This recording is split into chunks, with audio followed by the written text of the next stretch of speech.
beaucoup. Je suis Ston Dikoulo, le président national de la famille Amani Universelle ASBL. La famille Amani est une association sans but lucratif qui a aujourd'hui 10 ans d'existence. La famille Amani a vu jour à Lubumbashi le 11 juin 2016. Et donc après quelques années, le siège a été transféré ici à Kinshasa. Nous travaillons pour la paix et la réconciliation. Et pour y arriver, nous organisons quelques activités qui nous permettent de prôner cette paix-là. Il y a l'activité comme le festival Amani, dont nous avons organisé plusieurs éditions à Lubumbashi, à Kalemi, à Ituri, en Ouganda et ici à Kinshasa. Nous avons aussi une activité comme la conférence Amani dédiée à la femme, où la femme est en train de parler au nom de la paix. Et cette activité est intitulée l'implication de la femme pour l'institution de la paix en RDC.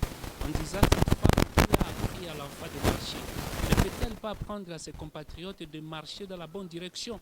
Cette femme qui a appris à l'enfant de parler, ne peut-elle pas apprendre à ses compatriotes de parler le même langage? Et nous avons compris que la femme a un grand rôle à jouer dans l'instauration de la paix. Et nous avons aussi une activité dénommée la Foire internationale de la paix. Voilà, la famille Amani Universelle a plusieurs représentations maintenant là. Nous sommes à Lubumbashi, au Lualaba, à Ituri, au Nord Kivu, Sud Kivu, Tanganyika, Kinshasa, en Afrique du Sud à Durban et aussi en Angola. Et dans les jours qui viennent, nous sommes déjà dans les démarches pour installer nos bureaux dans le Congo central, Grand Bandundu, Grand Équateur et un peu ailleurs. Et aussi, nous avons les activités à l'année 2026 où nous totalisons le 11 juin 2026, nous allons totaliser 10 ans. Alors nous allons organiser un grand festival à l'esplanade du Palais du Peuple, une manifestation qui va réunir les musiciens chrétiens de différentes nationalités, des différentes communautés socio-culturelles et des différentes communautés ecclésiastiques. Une façon pour nous de rapprocher les églises, de rapprocher les nations et de rapprocher aussi les communautés socio-culturelles vivant en RDC. Donc, à part cette activité, il y a aussi le festival Amani qui aura lieu au Lualaba, à Kolwezi, le 5 juillet. Et le 21 mars 2026, nous serons à Lubumbashi pour la soirée Amani, où nous allons décerner les diplômes de mérite à quelques autorités et à quelques institutions, tant publiques que privées, qui sont en train de travailler pour la matérialisation de la paix et le développement. Puisque la paix marche toujours avec le développement. Là où il y a la paix, il y a le développement. Là où il y a le développement vient consolider la paix. Alors la famille Amani travaille dans ce sens-là. Nous sommes partenaires officiels des forces armées de la République démocratique du Congo via SECAS, les services d'éducation civique, patriotique et d'action sociale des FARDC, où nous sommes en train de mener les activités sur le patriotisme et la cohabitation pacifique entre l'armée et la population civile. Nous, peuple congolais, nous n'avons qu'une seule armée. Donc nous devons soutenir à tout prix cette armée. Et cette armée n'a qu'une seule population, le peuple congolais.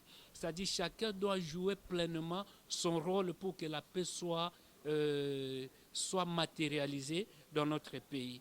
Voilà, c'est ainsi que ce mardi, le 30 décembre, nous allons clôturer l'année par une activité à la place des artistes au niveau de la Victoire, une activité civilo-militaire pour sensibiliser, conscientiser la jeunesse. L'armée n'est pas notre ennemi, c'est notre armée. Si nous ne la soutenons pas, nous allons soutenir l'armée de quel pays? L'autre pays envie nos ressources. D'autres pays envient notre pays. Et ils sont en train de nous flatter, en train de corrompre la jeunesse pour qu'enfin nous restions des esclaves. C'est ainsi que nous conscientisons la jeunesse congolaise à ne pas céder à la manipulation. Puisqu'il y a les réseaux sociaux aujourd'hui, puisque le jeu de l'ennemi, c'est d'utiliser les réseaux sociaux. Et aujourd'hui, vous voyez, nous avons réuni notre presse pour démentir en paix, jouer en paix au fait, essayer un peu de lutter contre la désinformation. Vous voyez, c'est ainsi que nous avons réuni aujourd'hui la presse pour présenter la famille Amani et la famille Amani qui accompagne aussi les autorités de notre pays. Nous sommes apolitiques, mais nous accompagnons la politique. Qu'aucun politicien ne fasse de la jeunesse comme sa proie ou comme sa chair à canon. Vous êtes politicien, faites la politique. Et que ce soit pour l'intérêt de la nation. Que ce ne soit pas, vous prenez, vous divisez les tribus, vous divisez la jeunesse et vous poussez les gens à la haine. Nous sommes censés accompagner les chefs de l'État dans cette démarche pour les accords qu'on a signés à Washington et aussi les accords de Doha. Donc, ces accords viennent pour l'intérêt de la patrie. Combien de nos confrères sont morts à l'Est? Combien de nos mamans sont violées? Combien des enfants aujourd'hui souffrent? Mais avec cet accord, nous sommes confiants et nous avons la foi